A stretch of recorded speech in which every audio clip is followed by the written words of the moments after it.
Executivo da Pfizer revela à CPI 6 ofertas de vacina e presença de Carlos Bolsonaro em reunião.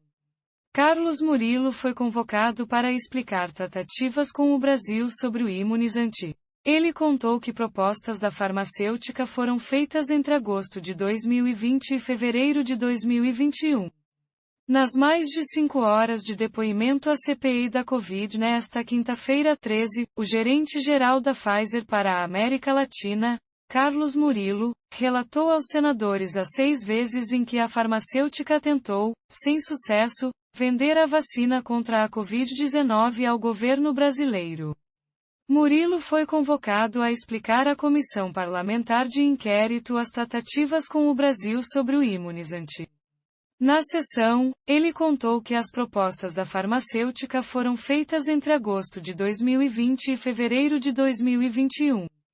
O cronograma inicial da Pfizer previa a entrega, caso não houvesse atrasos, de 1,5 milhão de doses ainda em 2020 e outras 2,5 milhões até março deste ano, o que não aconteceu, já que as negociações não avançaram.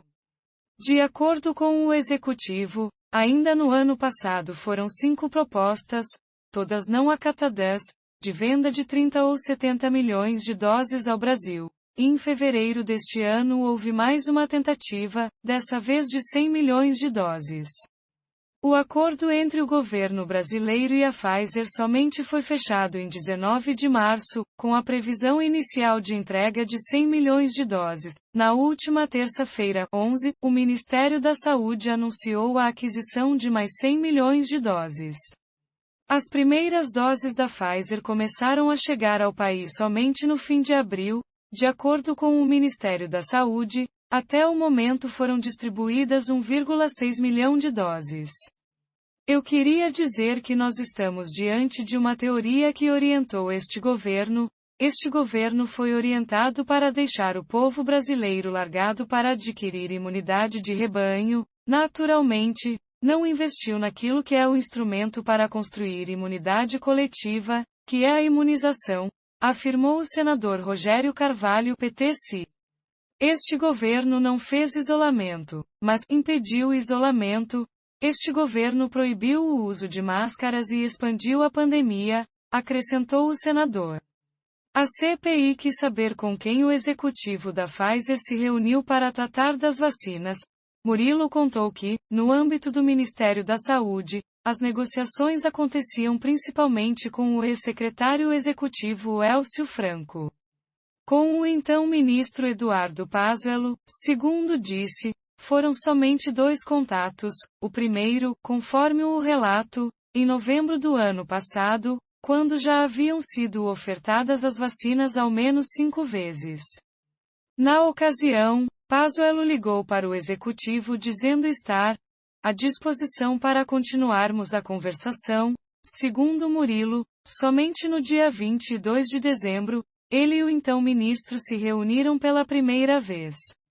Carlos Murilo também contou que teve reuniões com o ministro da Economia, Paulo Guedes, com o secretário especial de Produtividade, Emprego e Competitividade, Carlos da Costa, e com o ex-secretário de Comunicação Fábio Weingarten. O gerente da Pfizer confirmou que enviou uma carta endereçada ao presidente da República, Jair Bolsonaro, ao vice Hamilton Mourão e a ministros ainda em setembro do ano passado, e só obteve uma resposta 2 meses depois, quando recebeu um e-mail de Weingarten. Segundo Murilo, as negociações aconteciam com o Ministério da Saúde. Ele admitiu à CPI, no entanto, que havia o entendimento de que as conversas com Weingarten seriam de uma possível coordenação dele, mas negou qualquer tipo de negociação paralela. Não tivemos negociação paralela com o Sr. Weingarten. A Pfizer procurou diferentes autoridades governamentais durante o processo para assegurar que o processo ia caminhar, disse. Carlos Murilo também confirmou a participação do vereador do Rio de Janeiro Carlos Bolsonaro, filho do presidente Jair Bolsonaro, e do assessor especial da presidência Felipe Martins, o mesmo que, segundo a Polícia Legislativa, cometeu crime de preconceito durante uma audiência no Senado, em reunião com a empresa durante as tratativas sobre a venda de vacina. Segundo o executivo, entre os participantes da reunião estavam o ex-secretário de Comunicação Social Fábio Weingarten, a diretora jurídica da empresa, Shirley Meschke, e a gerente de Relações Governamentais Elisa Samartini. O encontro aconteceu no Palácio do Planalto e tinha como objetivo discutir entraves relacionados aos aspectos legais da aquisição do imunizante. A informação sobre a reunião foi repassada por Shirley Meschke durante o depoimento de Murilo à CPI. No início da sessão, ele havia sido questionado pelo relator Renan Calheiros, MDB-AL, sobre a participação de Carlos e Felipe em reuniões com representantes da empresa. Murilo disse que não poderia confirmar a participação dos dois em reuniões das quais não participou e chegou a dizer que a empresa somente tratou com autoridades oficiais do governo do Brasil. O relator, então, ameaçou convocar as duas representantes da Pfizer para prestar esclarecimentos. 2 horas depois, o gerente-geral da farmacêutica confirmou a presença de Carlos Bolsonaro e Felipe Martins. Murilo ainda comentou o argumento do Ministério da Saúde de que a Pfizer exigia cláusulas leoninas no contrato.